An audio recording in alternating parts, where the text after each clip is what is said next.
This is called Becoming the Best Version of Yourself, and quite frankly, it's easy to become the best version of yourself when you have the colleagues that I have, and a chairperson like Dr. Lourdes Rossi, who basically makes it possible for all of us to be the best versions of ourselves, mostly all the time.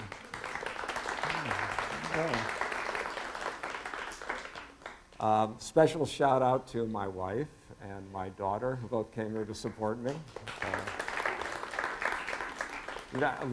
Lori is actually a plant because she'll laugh at almost anything I say. So that's why part of the reason she was invited. I wanted to make certain she was here to pump up the audience a little bit. Yeah. So anyway, I'll return to that theme of Thanksgiving later because I think it really is an important one.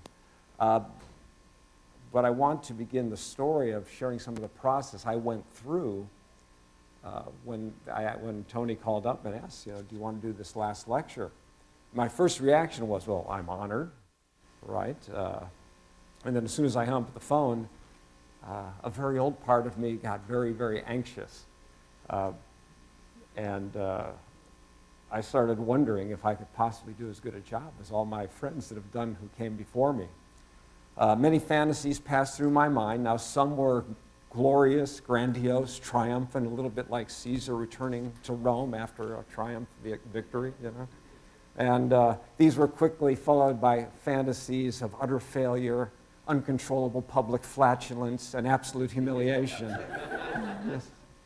I do have a talent for public humiliation. That's one of my skill groups, but more on that later. Now, unlike Caesar, I thought that I was unlikely that I would be so bad that somebody would actually try to assassinate me.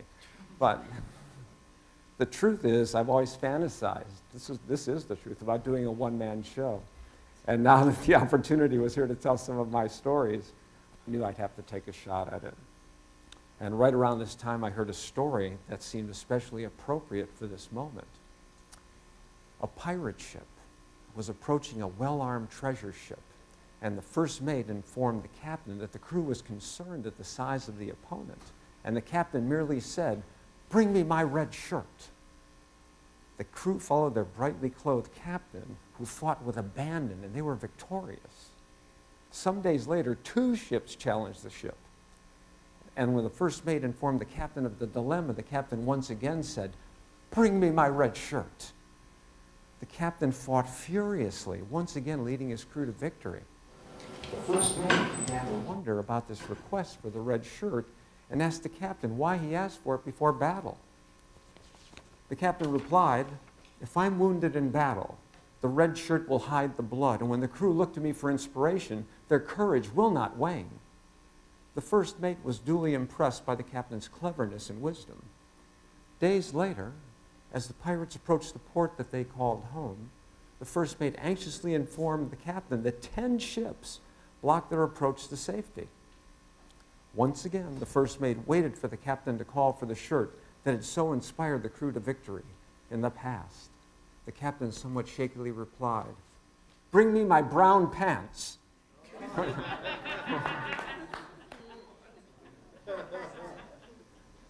Now, you all don't know my history with anxiety, but I know my history with anxiety. I was worried enough that I actually considered wearing brown pants today. However, as part of my commitment to be as honest with you as I can today, I decided to wear white pants and no adult diaper. Okay, so I'm working on the high wire without a net, so to speak, and see, I'm actually glad you laughed at that because it'll make the rest of this so much easier. I titled this lecture, Becoming the Best Version of Yourself, and I thought, that's a pretty good title. Now can you deliver on it? And I think that part of becoming the best version of yourself is to move in the direction of what is most fun and exciting and fulfilling to you. For me, that is making people laugh. And when people do laugh with me and even at me, I feel at my best. It's been suggested that early childhood fantasies and dreams are often indications of heartfelt desires that can foreshadow future career directions. My childhood heroes were mostly astronauts and comedians. And my best sport growing up was competing with my friends to be funny, which brings me to my talent for getting people to laugh uncontrollably when I least expect it. There are so many anecdotes to choose from that I have to limit it to my top 3 or 4. There are several others I would love to share that some folks here know about.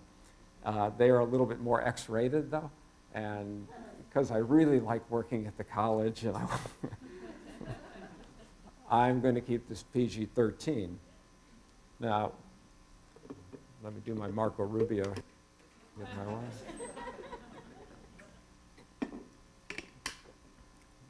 This one has actually become a classic among my closest circle of friends. My wife Lori and I were out with Dr. Juan Abascal and his late wife Cindy, his first wife, at a tennis and swimming health club in Ohio, where I used to live. This is years and years ago. While they lie on blankets around a small private lake, I walked about 75 yards through a crowd of people up to the spa area in my Speedo. I could pull that off 33 years ago, okay? So, not as weird as you think. Okay, I sat in the hot tub for a while, and as I got out, I scraped my lower back against the rough surface just above my right hip. It hurt. It was actually bleeding. And so I walked back through the throngs of people seeking the sympathy of my wife and friends, and as soon as I got there, I turned my back and bent over to show them my wound, saying, "Look at this!" Now, rather than hearing the sympathetic, "Oh, that must really hurt," all I heard was an explosion of laughter, and turned to find people rendered helpless, just speechless, rolling around on the blankets. So I did what I usually do. I took offense and turned to walk away, and somebody yelled out, "Stop! Come back!" It was then that I found out I only had on actually half a Speedo. Yeah, you can imagine, right? The rear end was completely ripped open, and I just executed a prolonged walk of shame through a crowd of onlookers to the absolute delight of my friends. This made their year. Thank God this was before cell phones or shit. This would have been viral on YouTube. It would have been, this would have been forever, right? Now, I have 2 beautiful daughters, which brings me to my first photo. There they are. Brittany and Autumn, who's here, and these girls, they're fun, they're bright, they're hardworking, they're principled and kind, and I love them beyond all reason, and they love me. However, without a doubt, I think the thing that they most love in the world is to laugh at me when I do something clumsy. I've never seen anything quite like this. They absolutely cannot help themselves. Dad trips and they're roaring. Dad walks into a wall and they can barely breathe. I mean, sometimes they try to conceal it. You know, it's like, it's Dad. You know, but eventually, I turn around and they're, you know, trying to suppress laughter. Well, one day we're at a theme park, and they were waiting for me at the entrance, a bit frustrated that I was, as usual, gathering all the stuff that I felt I would need for the day. And I also thought I better put some sunblock on my face, and did so without the benefit of a mirror. Once again, long walk to the entrance, and as soon as I saw my daughters, they fell out laughing. I asked, "What's wrong?" No answer, just finger pointing and continuing laughter. So once again, offended, I stomped off to the bathroom. This is what I thought I would see. This is what I saw. Okay.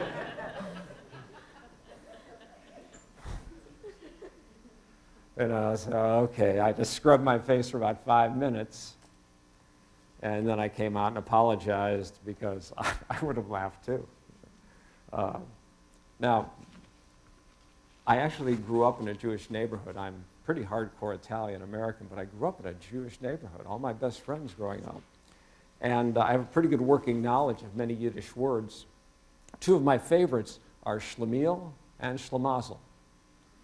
The Schlemiel is the clumsy person who is always spilling things or knocking things over. The Schlemazel is the one getting spilled on.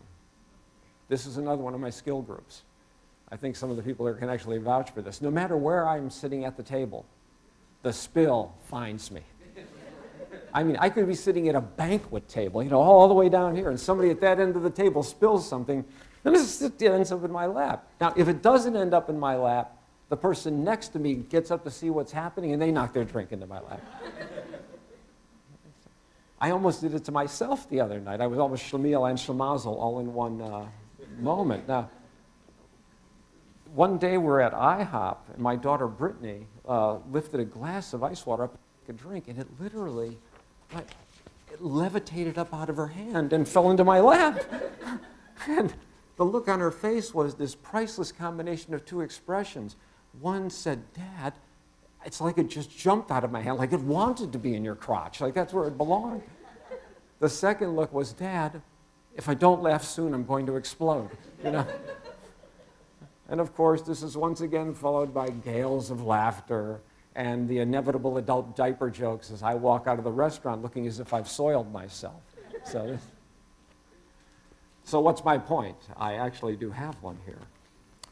One of the best things you can do for yourself is to laugh as much as possible.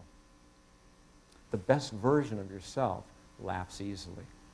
Laughter literally makes you healthier by boosting your immune system functioning.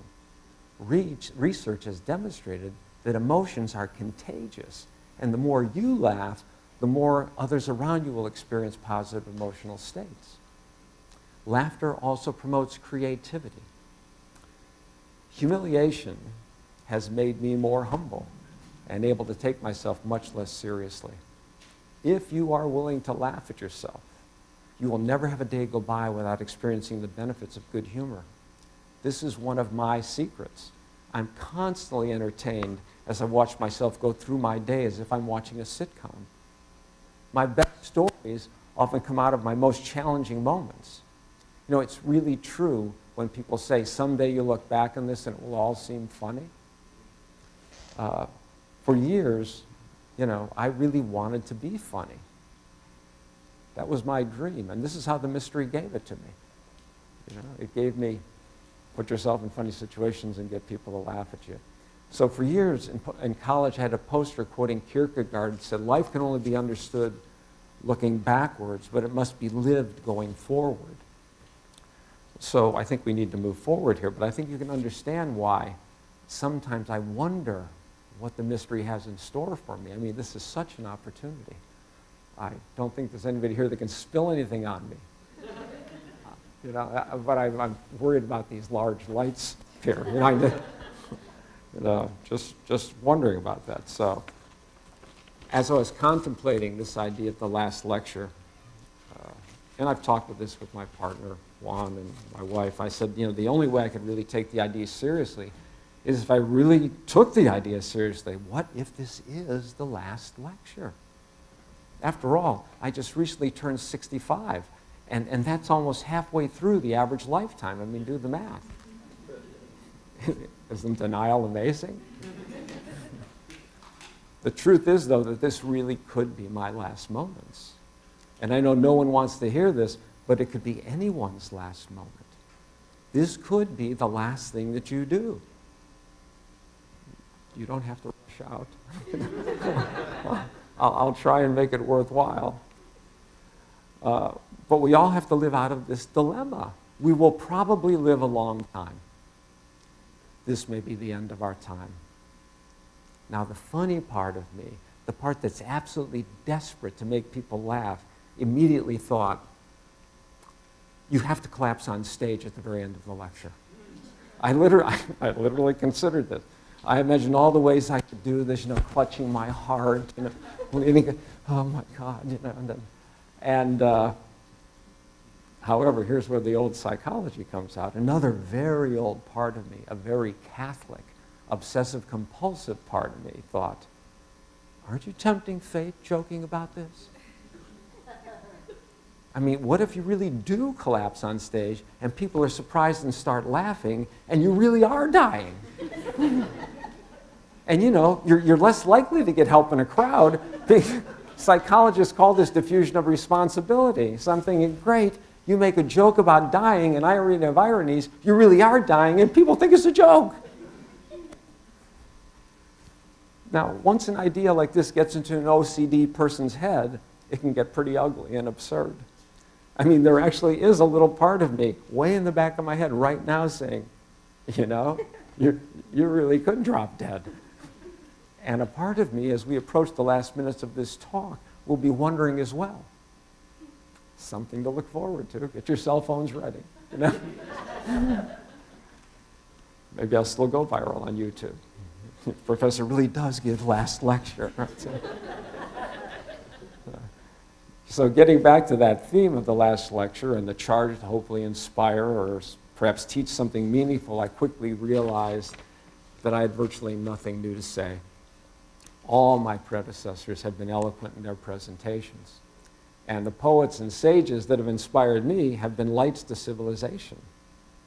Now, I do know much, much more now than I did when I was young. And the realization that knowledge has given me is that I don't really know much at all. And that's important to remember. This is just my story. This is my version of what's going on. It's nowhere near absolute truth.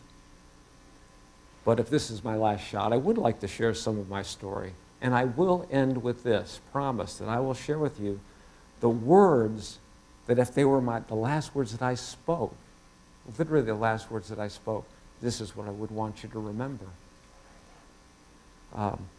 So let me begin at my beginning. Then my mother was a virgin and my earthly father was a carpenter.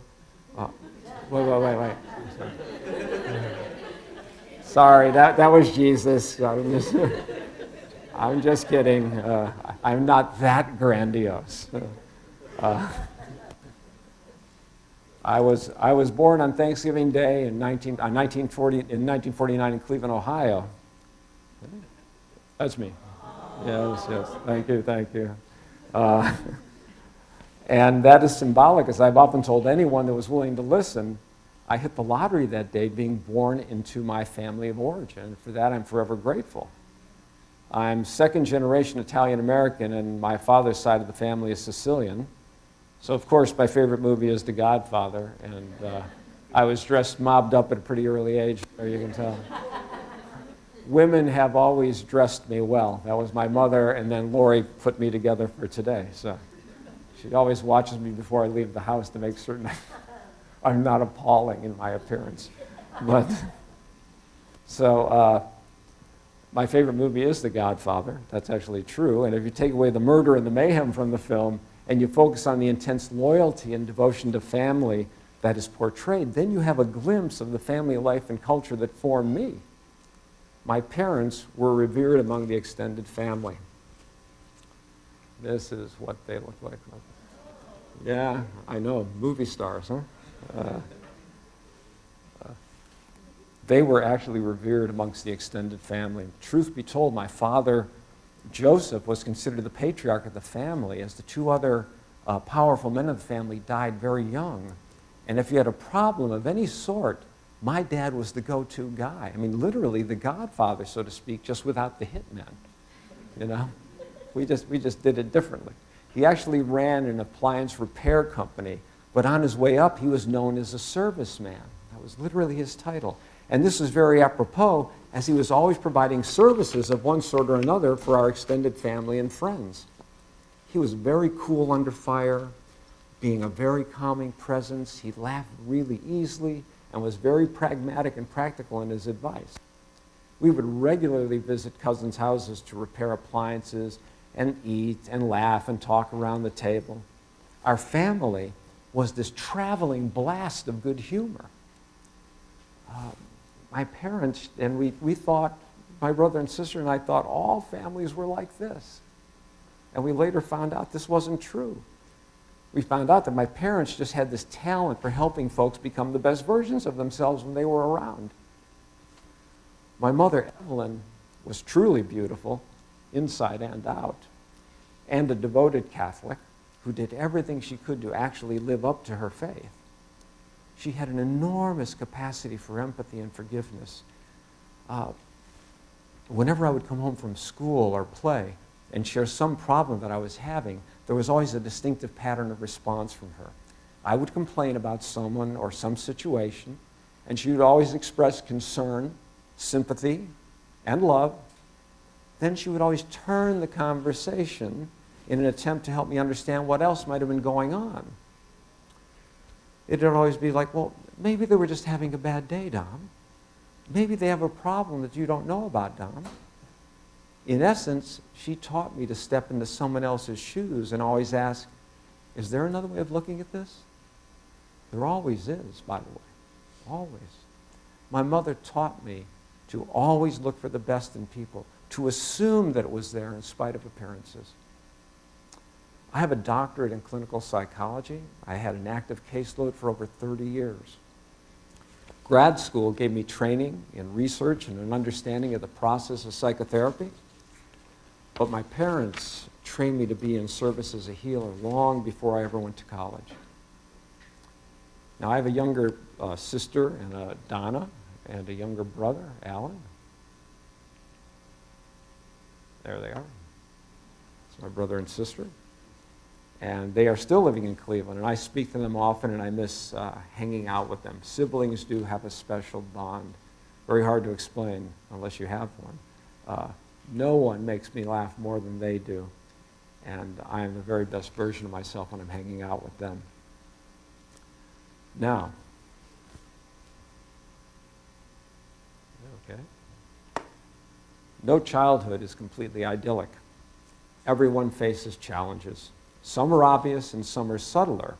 Children don't always share their secret fears and worries. I was an obsessive-compulsive child, full of anxiety and worry and extremely scrupulous. I took my moral education very seriously. One of my earliest memories, I was 3.5 or 4. I took a little wiggle picture that was attached to a cereal box in a grocery store, just tore it off and took it home. When we got home, my mother discovered that I'd taken it, and she apparently confronted me with my misdeed. And apparently I lay on the couch crying, saying, I can never forgive myself. 4. 4. The display of remorse was sufficient enough that my parents decided they would not return to the store and make me apologize for my misconduct. Generally speaking, if you know me or see me around the college, I'm pretty laid back. I'm very emotionally even-keeled. I didn't start out that way. Okay? This is my testimony of what psychotherapy can do for you. Right? You can improve yourself, okay? You can change. Now, like most Italian families, our education was turned over to the Catholic Church, and it became both the great bane and boon of my childhood. OCD and Catholicism is a difficult dance. Catholicism teaches that not only are many acts sinful, but even evil thoughts are sinful. Now, as a psychologist, I recognize that the content of our thoughts goes a long way towards creating our realities, but to my young OCD mind, it was not quite understood that way. I was told that my soul was in peril if I faltered. Unfortunately, when you tell anyone to avoid thinking about it, that's an embedded man to think about it. You can try to decide if you like. I'd like all of you not to think about elephants. And there goes another one. Right? Well, with OCD, it is so much worse.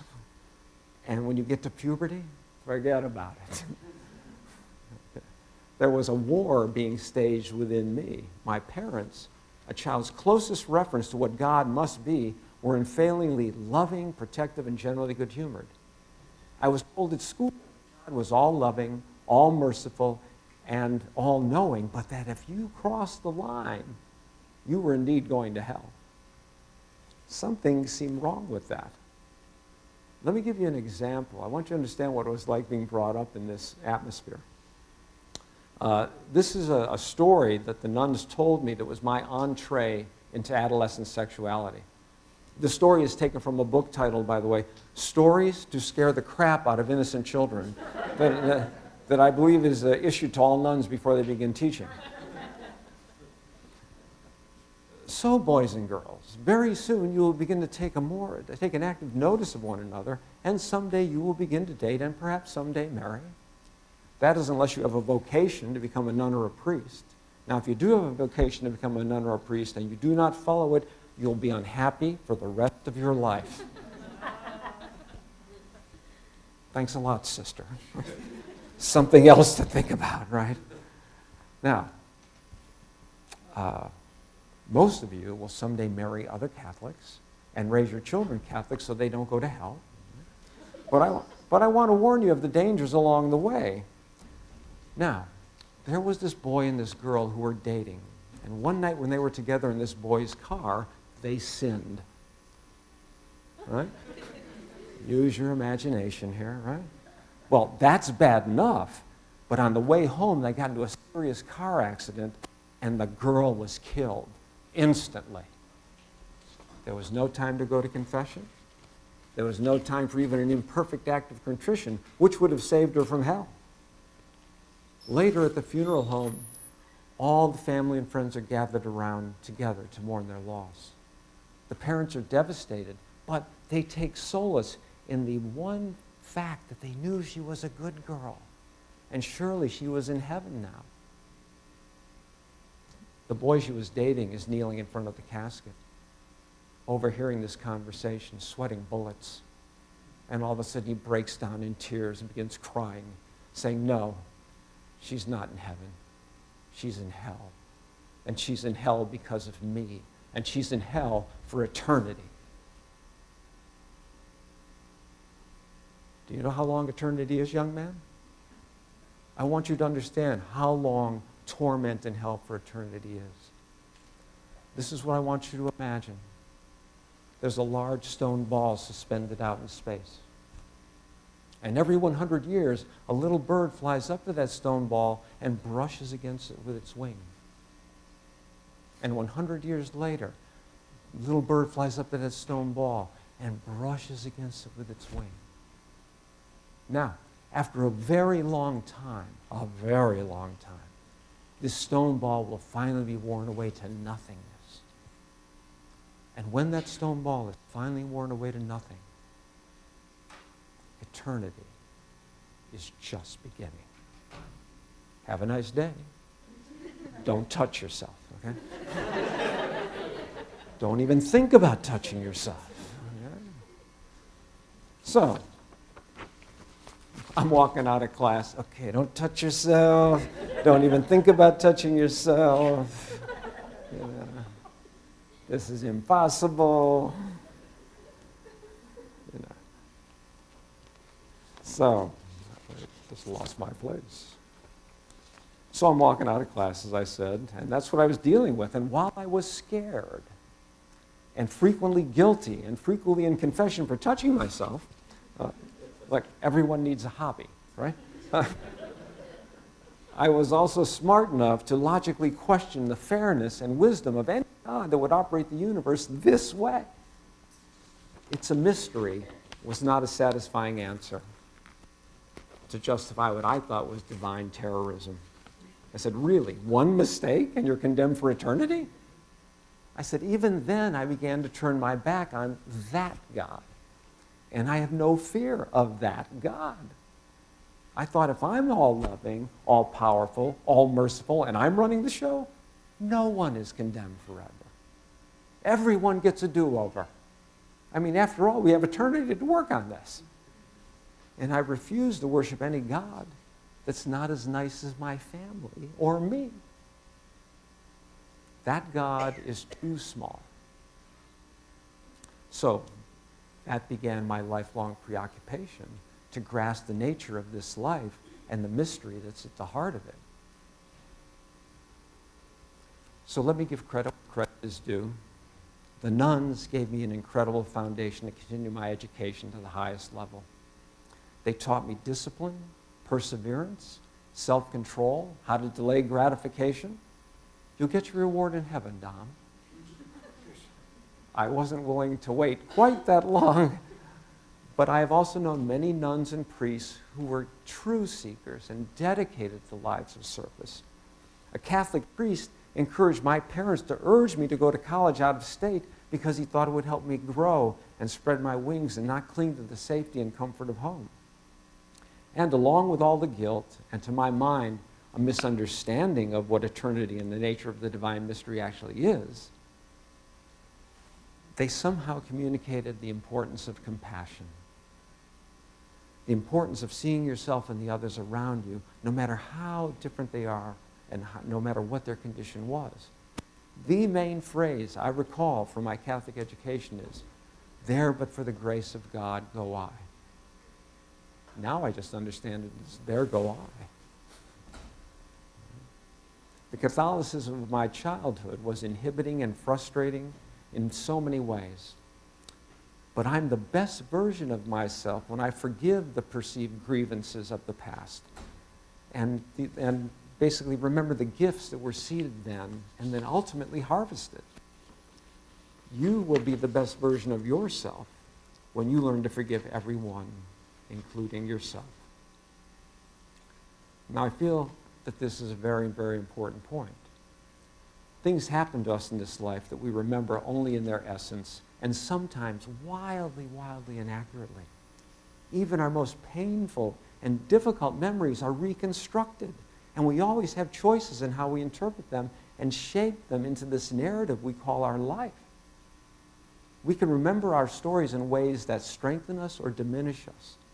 We can stay angry and offended, or we can forgive and move on to a new chapter. It is a choice. Tell yourself a great story about yourself. Feel free to say, "That's my story, and I'm not sticking to it." Okay? Every moment is a chance to choose again, differently. Now, by the time I got to college, you can imagine, right? I'd pretty much given up on organized religion. I was never moved beyond boredom by the ceremonies I attended, and when I arrived at the University of Notre Dame, ironically, the Catholic college, I stopped participating in the sacraments altogether. But I didn't stop seeking. I arrived on campus in the fall of 1967. Just to time that for you, Woodstock was the summer of '68. Okay? I graduated in the spring of 1971, and I then continued my graduate training at Kent State University until 1978. Now, these were politically and culturally tumultuous times. The Vietnam War was raging, and we were protesting and shutting down the university. Civil rights were being demanded. Women were taking on new roles and enjoying the freedom of birth control. Political leaders like Martin Luther King and Medgar Evers and Bobby Kennedy were being assassinated. Eastern religions were being promulgated, so meditation and yoga instruction was freely available. Encounter groups of every stripe were available to participate in. And there were drugs and rock and roll, and having sex didn't mean you were risking your life. All in all, it was a great time to be young.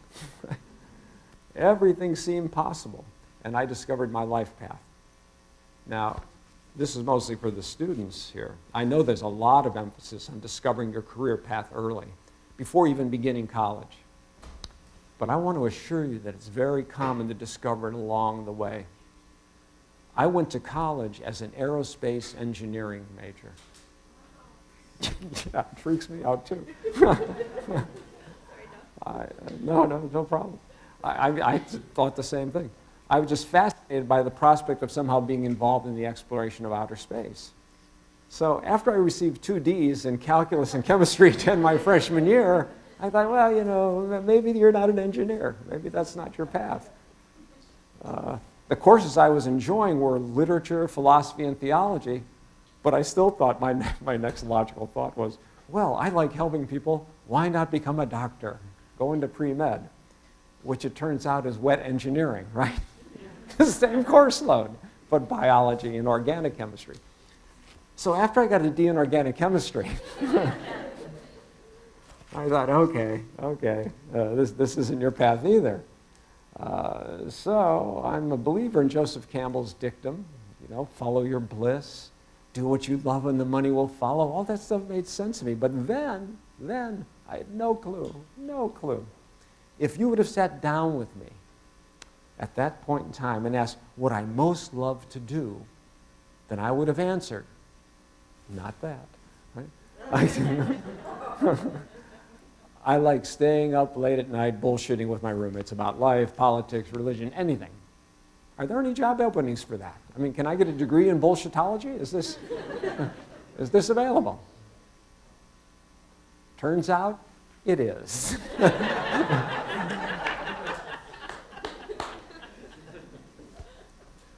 I mean, my whole professional life has been an ongoing conversation. It is my talent, proud to say. I can generally talk to anyone about anything, even if I don't know much about what they're talking about. I love learning about people and their interests. I'm endlessly curious about almost everything, and I'm willing to listen and learn from the conversation. You know, to be a great conversationalist, you don't have to say a lot. You have to ask a lot of questions and then listen carefully for the answers. The best version of you, the very best version of you, listens to others before he tries to take the stage and share his story. Okay? If this is my last lecture, then what I would like you to remember, not only to listen to others, but to remember to follow your heart when setting a career direction. Money is important in society, there's no doubt. It's good to be able to take care of yourself and your loved ones, but do not make it your first consideration. Trust me, you can make a lot of money and be very miserable. After a certain level of income, more money is simply not correlated with more happiness. Now, when I discovered psychology, it was as if a blindfold was removed and a path that had always been there opened up before me. I might not ever explore outer space, but I was learning that inner space was just as vast. This time in my life was almost magical. I applied to grad school with the minimum credits to even be a psychology major. I applied to 4 schools instead of the usual 10 to 20 applications that my friends were submitting. I got accepted to Kent State somehow with a scholarship. Something wanted me to continue on that path. Now, grad school was an amazing time of exploration and learning. But the most important discovery of that time in my life was that it is easier to become the best version of yourself if you hang out with people who bring that out in you. I entered the doctoral program in clinical psychology in 1971. By this time in my life, I was a full-fledged class clown. I mean, unafraid to say much of anything if I thought it would get a laugh or if I thought it was honest. This style of behaving will get you lots of laughs. But if you're insensitive to the politics of your situation, you can sabotage your own desires. An old grad school friend recently regaled me with a number of incidents where I said things that, quote, everybody else wanted to say, but wouldn't think of saying. Didn't matter to me. I was in full-blown question authority mode. And I did pay the price eventually. They did get me. And I learned that sometimes the best version of yourself means you should just shut up. Luckily, I met 2 people in grad school who were willing to educate me in the art of politics. Lori, my wife here, and Dr. Abascal Juan, my friend and business partner, were always willing to say to me, Don, just don't say anything. And tell your face not to say anything if that's possible. Now, if you've hung around me and looked at my face for a while, this is really challenging for me. And it seems to be an ongoing lesson. I said, I swear Juan walks into my office once a week and says, now, don't say anything. It's always the first piece of advice, just don't say anything. Anyway, I want to give both of them a message of gratitude because I truly believe I would not be here today without their influence and prodding. I was not raised to be ambitious. We Italians have an expression, il dolce far niente, which means the sweetness of doing nothing. I love that expression. I'm good at it. I am. My family was an extremely accepting and comfortable place to be, and it was fortunate that I was accepted to an out-of-state college. I might still be there.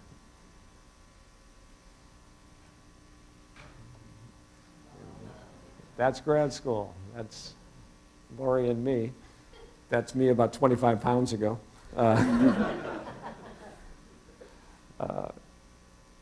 Lori motivated me, and emotionally supported me through grad school setbacks, and has essentially done the same thing for the last 40 years. She is really smart, tough, organized. Did I say tough? And curious. And best of all, laughs easily and actually thinks I'm funny. So, perfect qualities for a wife, right? I'm able to smile as much as I do because she has created an environment that lets me be the best version of myself. I was very lucky to marry well. Now, only a couple more pictures here. That's my partner, Juan. And Juan and I, excuse me.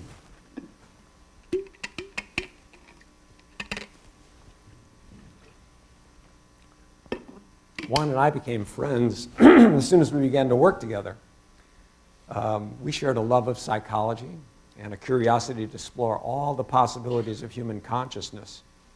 Juan was definitely more ambitious than me and invited me into many projects that I would have said no to on my own. I agreed to them mostly because it was fun to hang out together. You can see in this picture, that is Juan pointing at his fist, asking me, please don't say anything. You know? Some of the most ambivalent moments I have in my life are when Juan walks over to my cubicle and says, I was in the shower this morning and I got this idea. And I thought, oh God, I don't want to do anything. And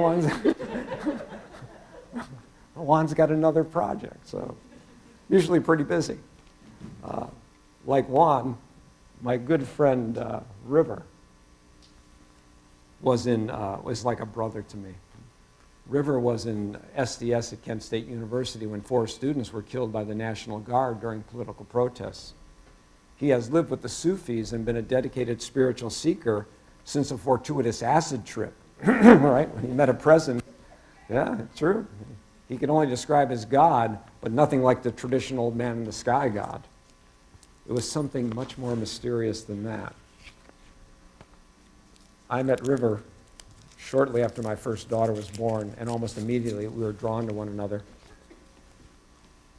What I most love about River is his willingness to question and challenge every teacher he had. He does it in a respectful fashion, but he does it. He taught me to listen to everyone, but don't believe anything you can't verify in your own experience. He is an adventurer, and he always encouraged me to be bold and daring in my own explorations. He's quite simply my most irreverently reverent friend, and I'm always grateful for his presence in my life.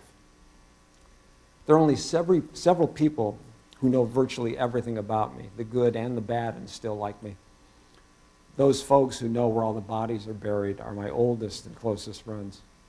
Lori, Juan, and River are in that group who know the X-rated version of this talk. Okay?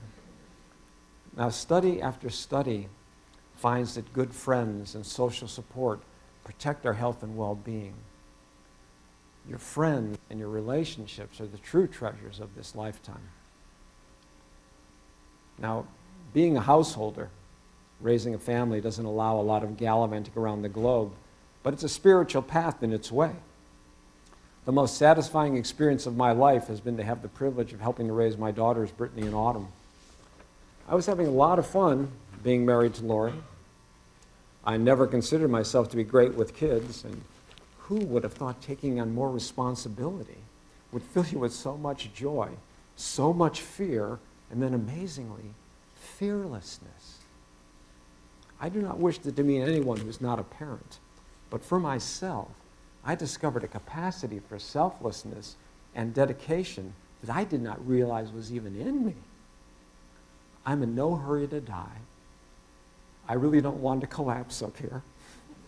But I can tell you, children will teach you about your capacity for self-sacrifice, your complete willingness to protect their lives at all costs, up to and including your own life. They give you the opportunity to serve something, and giving service seems to be integral to being the best version of yourself. I kept their moral and spiritual education pretty simple. I've kind of summarized it here in 10 points that I'd like to share. There will be no PowerPoints. We're just going to talk about this here. Number 1, I will always love you, no matter what. Number 2, treat people the way you want to be treated. Choose kindness whenever possible. Practice the golden rule. Number 3, be honest, but don't be brutally honest. Right? Number 4, when you give your word, keep it. Number 5, show up for your life. Focus on the present moment and give yourself over to it. Number 6, breathe. Breathe from your diaphragm. If you notice you're anxious in any situation and want to calm down, take deep breaths and let them out as slowly as possible. Number 7, my one aphorism I've made up in this lifetime for my kids. Trust your gut for protection and your heart for direction. Your non-conscious mind is smarter than you are, and it speaks to you through your body.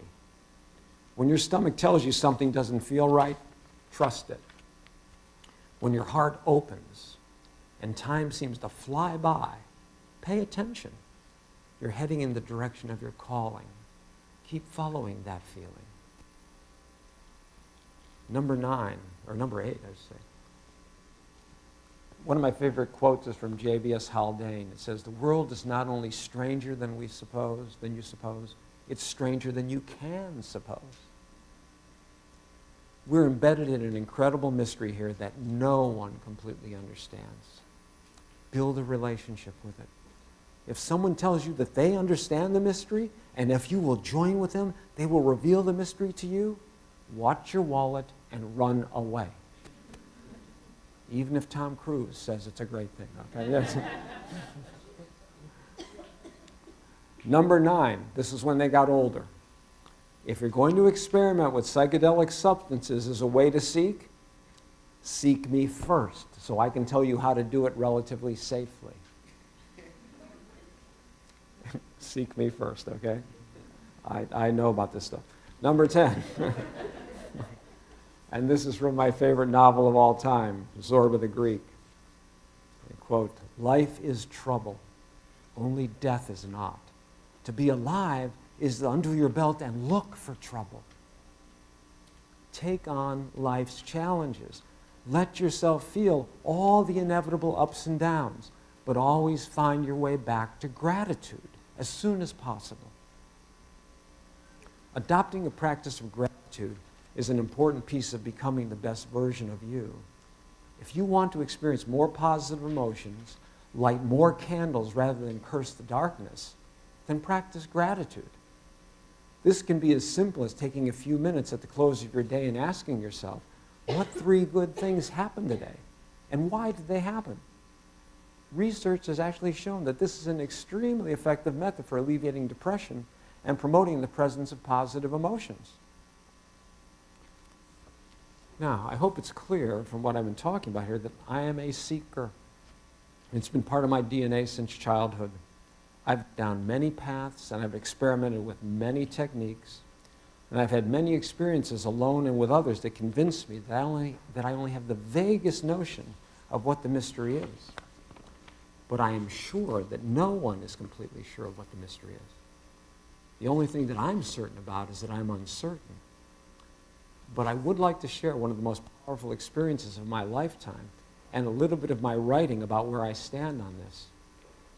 Now, years ago, before I moved to Miami around 1987, 1988, I was very actively on a spiritual path. I was reading, meditating, chanting, doing dream work, breath work, experimenting with psychedelics. I was seeking. I had the pedal to the metal. Right? Then one day, I was lying on the couch. My eyes were closed. I'm listening to some music, just relaxing, not seeking anything. I swear to God, not under the influence of anything.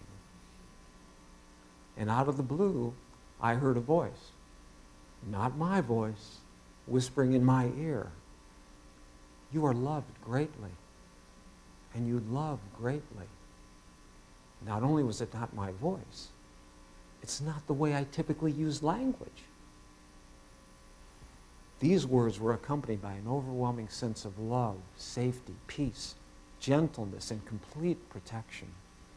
Next, I was suddenly struck with a vision, and I don't visualize easily. Stretched out in outer space before me was row on row of spheres, just stretching out into infinity.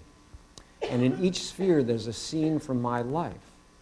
In particular prominence was a scene of Lori and Brittany and Autumn and myself.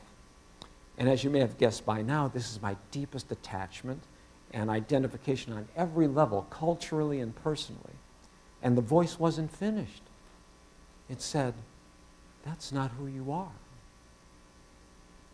I felt a twinge of sadness with those words, but completely certain of the experience. The other, the mystery, had touched me. When I least expected it, when I was not trying, the thing that I was seeking found me. And it has been said that that which you are seeking is seeking you. And I do believe that statement.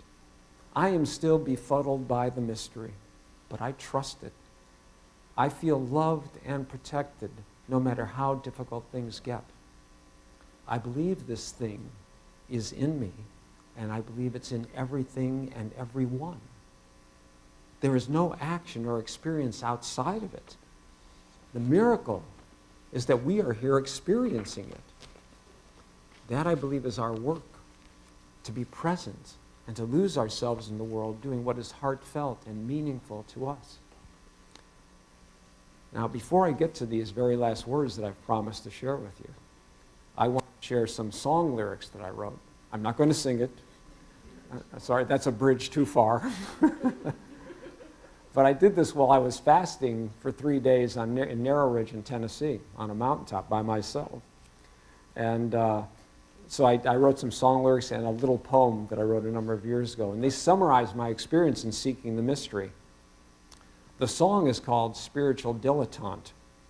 Now, let me explain that word. Dilettante can be a disparaging term because it means that you're a dabbler, right? You've tried many, many different things, and perhaps you're not so serious about any of them. But the older meaning of the word is a lover of the arts, and in my case, a lover of the spiritual arts. Now, I've dabbled in many things, but rather than demean myself, I finally had to embrace that aspect of my character and see it as my strength. This is what I do. And this is what I have noticed on that path. So these are the lyrics to the song, and then I'll read the poem to you, and then I'll tell you my very last words. Okay. I'm a seeker, a spiritual dilettante. I've tried every path you could want. I chant and rant and rave, done mushrooms in a cave. I'm a seeker, a spiritual dilettante. I'm a seeker, gone days without food, been grateful and sought to do good, made love for hours on end, a couple times invited a friend. I'm a seeker, a spiritual dilettante. It's the light that I seek, at least a little peak. I'm a seeker, a spiritual dilettante. Well, I smoke some weed, actually a lot. Some folks said, your life is going to pot.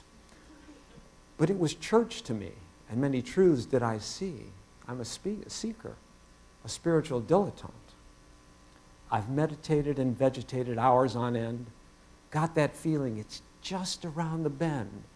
I've even done Qigong. That's why I put it in this song. I'm a seeker, a spiritual dilettante. And it's the light that I seek, at least a little peak. I'm a seeker, a spiritual dilettante. Now, as a child, the nun said, that's a way to hell. Looking back, it's worked out rather well. Yes, I broke many a rule, some things you don't learn in school. I'm a seeker, a spiritual dilettante. Now I'm on a mountain, sitting by myself. Read Tolkien, hoping to see an elf. But here's the punchline to my song. Learned I was all right all along. I've been seeking, and I found what I want. There's a light inside of me. Find yours, and you'll be free. Hey, seeker, you have what you want. Yo, yo. Right?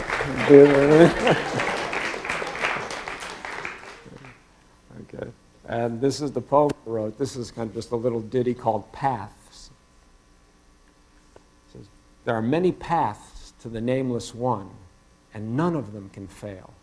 It's just your thoughts about such things that keep you locked in jail. The prison door is open wide. The key is in you, deep inside. Freedom beckons everywhere, in high adventure or your chair.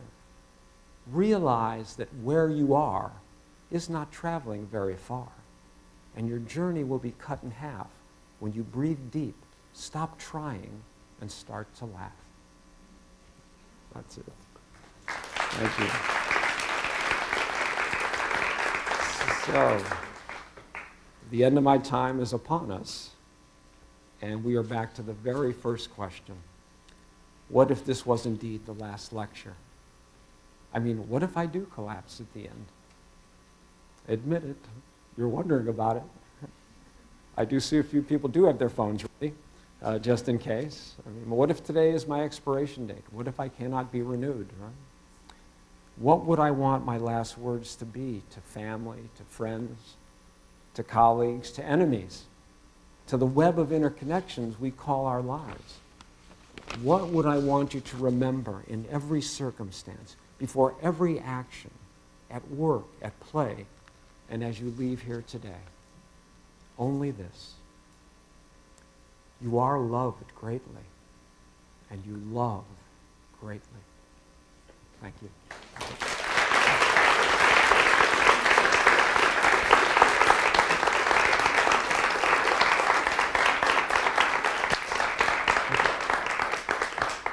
They actually said leave time for questions. So if anybody has a question, I'm more than willing to answer it, and obviously if anybody has to go.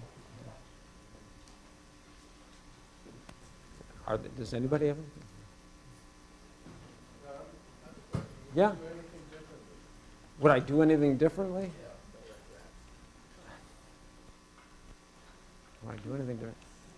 Oh, God, I mean, you know, you don't put everything in a speech like this. I wish that I hadn't caused the pain that I've caused in my lifetime, but I learned from all of it, and it prevented me from causing pain later in my lifetime. So no, I don't think I would do any of it any differently. I just see it differently now. You know.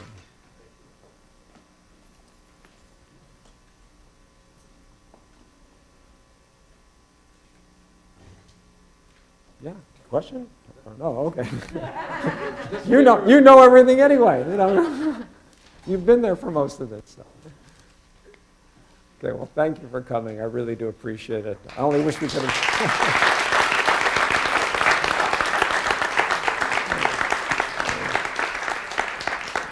Yeah, the only thing that would have made this better if we could have done it around a big table and if we could all had some pasta. That would have been perfect. So thank you again. Have a great day. Great evening.